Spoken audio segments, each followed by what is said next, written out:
Boa noite a todos. Sejam todos muito bem-vindos a essa casa de luz, essa casa de Jesus, que é um presente para todos nós. E que sejamos sempre gratos a essas casas que nos recebem sempre de braços abertos. Então, eu agradeço, o convite da casa para estar aqui hoje. Como eu falei com a Lu, estou ainda engatinhando, mas o nosso propósito é sempre buscarmos estarmos mais próximos a Jesus e ajudando Ele, nessa tarefa de divulgação da doutrina espírita. Essa doutrina maravilhosa que tanto nos consola, e nos ajuda. Então, o tema da noite para a nossa reflexão é o tema família, E já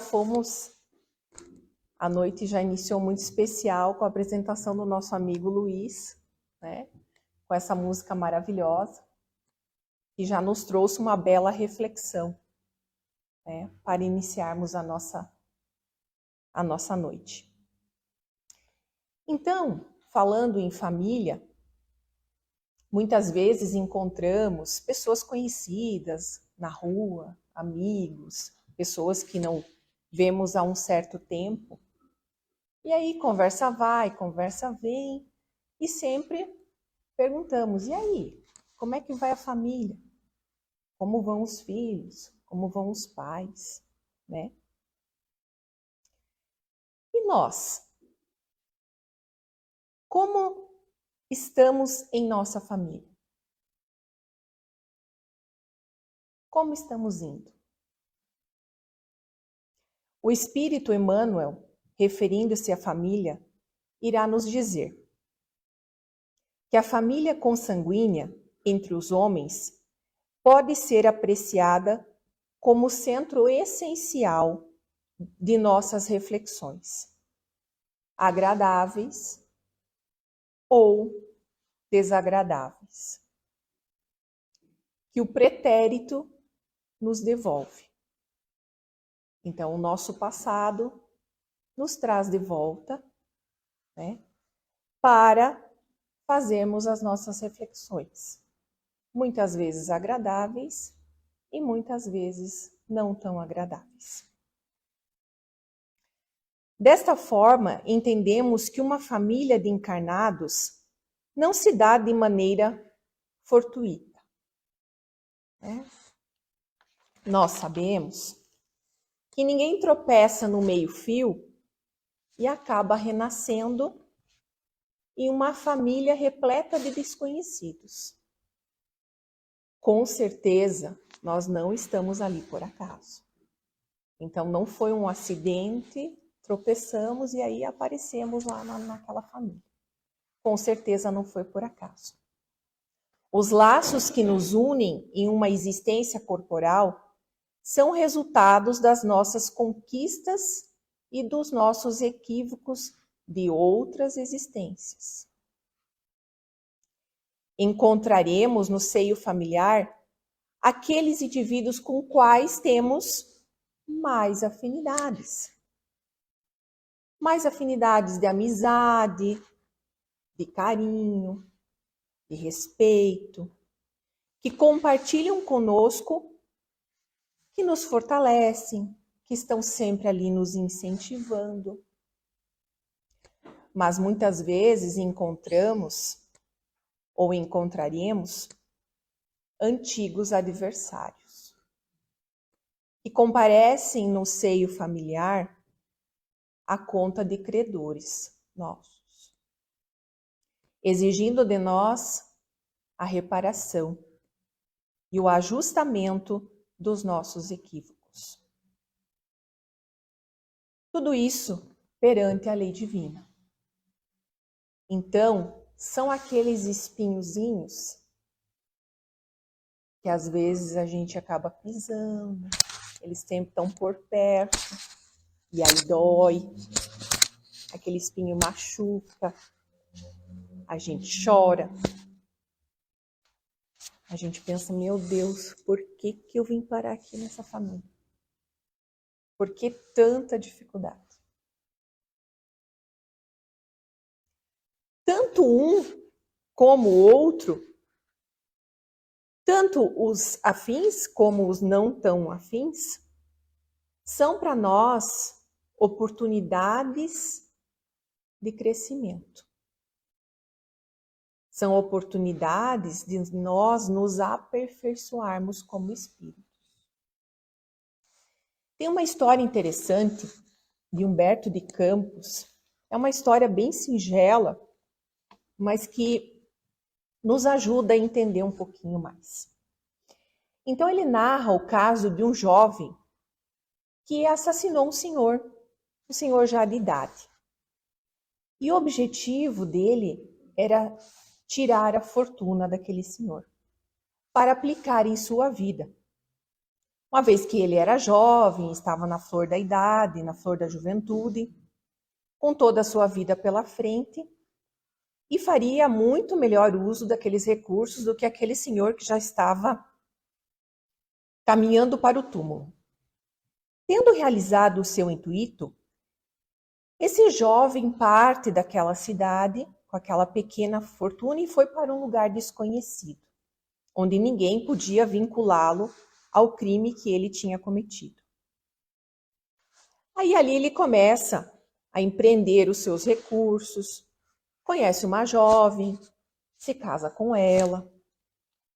E Humberto de Campos nos diz que desde o momento daquele crime, que o crime foi cometido, uma sombra muito espessa começou a seguir aquele jovem. E a sombra acompanhava ele em todos os momentos da vida dele. Até que um momento aquela sombra ela desaparece. Ela some. E foi naquele momento do desaparecimento, é o exato momento em que a esposa dele aparece grávida. Humberto de Campos irá nos informar que aquele filho era aquele senhor que fora vítima daquele jovem há muito tempo atrás.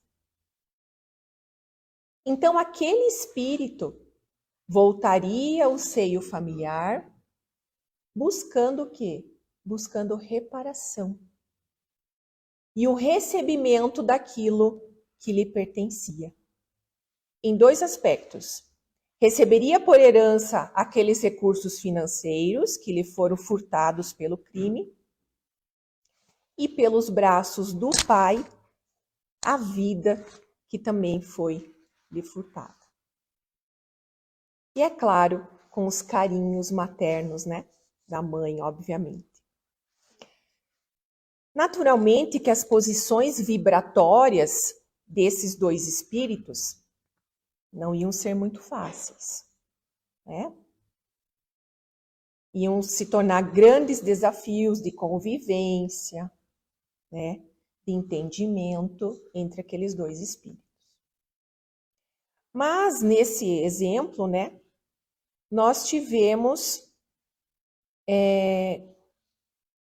podemos observar, né? A lei do mecanismo de ajustamento no seio da lei, mas tivemos nesse exemplo, né, o mecanismo da lei de ajustamento, né, lá no seio familiar.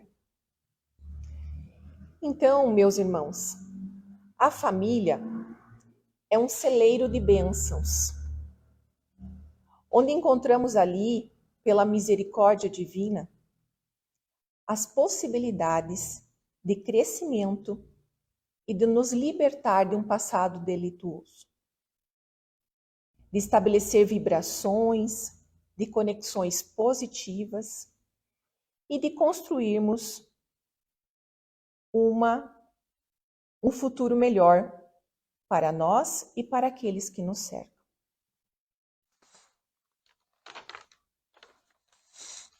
Não há nenhuma família material que seja constituída sem um propósito de reajustamento, né? E nós temos, né, nas nossas mãos a doutrina espírita, que é um tesouro para nós e que nos esclarece. Ela nos esclarece, sim, que muito além das nossas relações meramente materiais, quando nós nos reunimos no seio de uma família, nós trazemos ali os desafios que nós precisamos. Nós precisamos daqueles desafios, né, para o nosso crescimento. Então, são oportunidades que nós temos para o nosso crescimento. Nos dias atuais, né, vocês podem também estar observando, a família está sofrendo ataques de todos os lados, né? E Alberto Almeida, nesse livro aqui, Pais e Filhos, Fortalecendo Vínculos, ele nos traz algumas reflexões importantes também e eu vou compartilhar com vocês. Tem uma história aqui que ele conta de duas mulheres. As duas estavam com o casamento programado. Uma ia casar, a outra também ia casar. E aí elas estavam conversando. Elas discutiam sobre o tormento, né? O tormentoso mundo atual e as crianças que são colocadas nele. E aí a primeira disse assim: ai, meu Deus, esse mundo como está? Violento, corrupto, egoísta, insensível, poluído. Eu não sou louca de colocar um filho nesse caos. Para vir aqui para sofrer, para ser infeliz. E a segunda disse: pois é, exatamente por isso que devemos colocar nossos filhos no mundo, para diminuir o sofrimento na Terra. E a primeira insistiu: o mundo não está preparado para receber uma criança. Irá estragar o meu filho. E a segunda arrematou: eu sou o mundo que vai recebê-lo e prepará-lo para viver na Terra.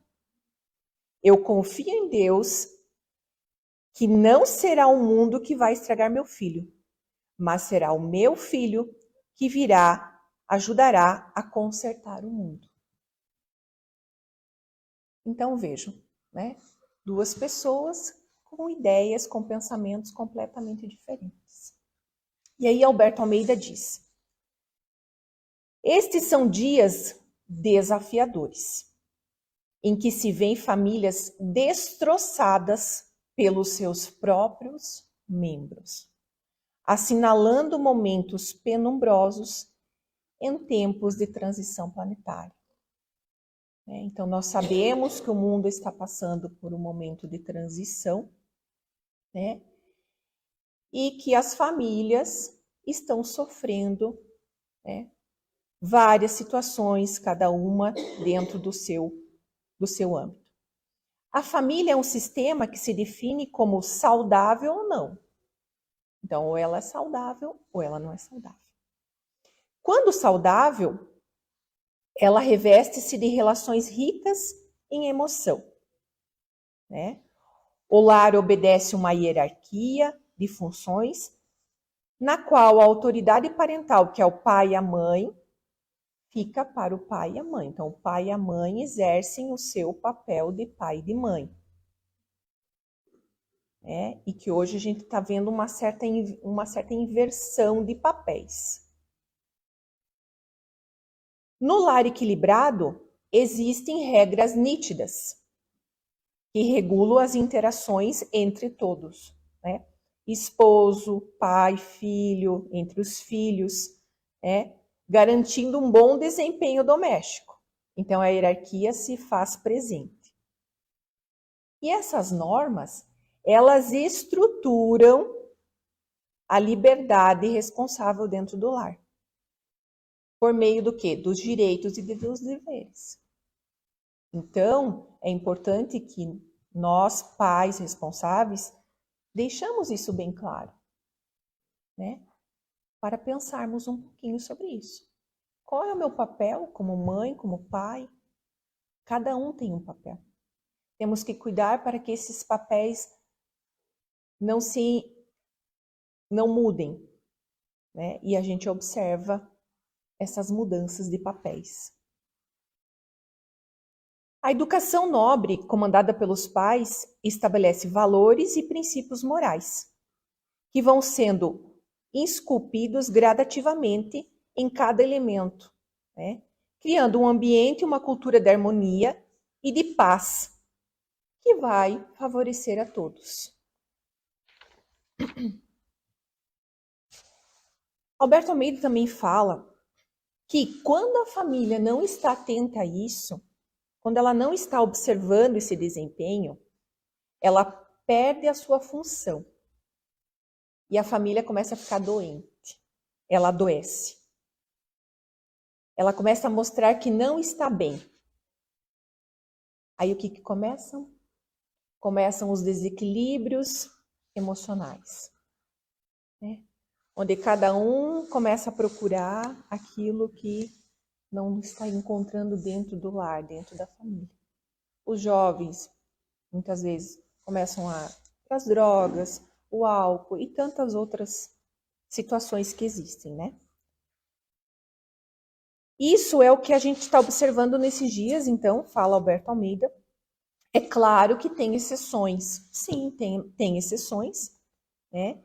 E a família se ressente da ausência da hierarquia, pai e filho, com perda da autoridade, que a gente já conversou.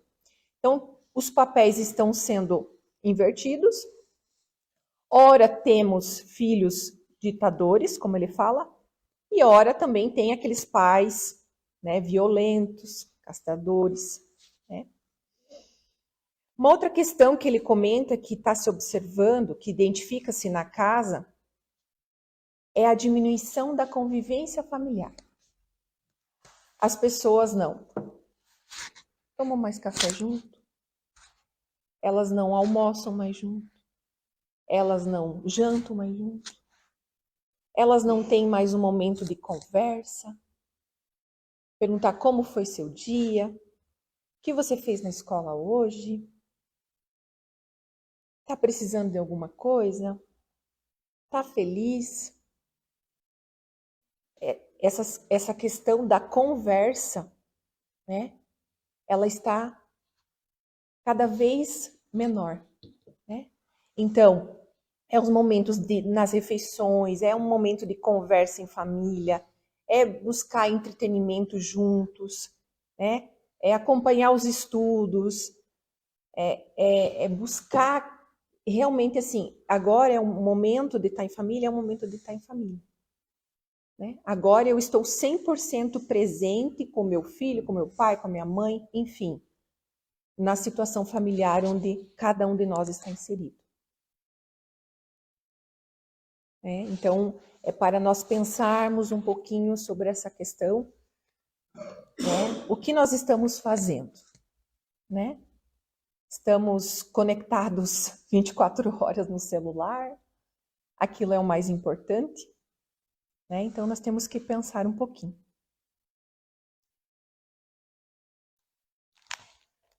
Então, nós precisamos buscar aproveitar a oportunidade, né? Naquela família que nos acolheu e naquela família que nos acolhe. Porque ali é o nosso primeiro berço, né? Para que nós consigamos crescer como espíritos imortais que somos. A formação de uma família, meus irmãos, é algo tão importante que ela deveria de ser um motivo de muita reflexão e preocupação, né? A todos aqueles que se propõem a um ajuntamento de afinidades e que vão receber mais tarde filhos, netos e que irão formar uma família.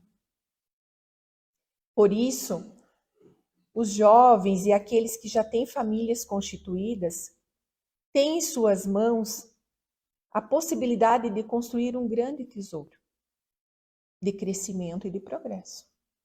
É fácil? Não. Como já falei no início, né? Temos os afetos, temos aqueles que não são tão fáceis, temos os espinhos, né? Mas se nós olharmos como uma oportunidade, e uma oportunidade que é agora, com certeza nós conseguimos, né? Então, que nós possamos abrir o nosso coração de verdade e também deixar que Jesus entre no nosso lar, que Jesus entre na nossa família. Se Jesus entrar no coração de um familiar nosso, o amor dele vai se espalhar em toda aquela família, com certeza. Porque vai atingindo a todos, né? Porque onde Jesus entra, ele consegue espalhar o seu amor e os seus ensinamentos. E que com certeza, tendo Jesus em nossa família, conseguiremos vencer as nossas dificuldades e sermos pessoas e famílias melhores.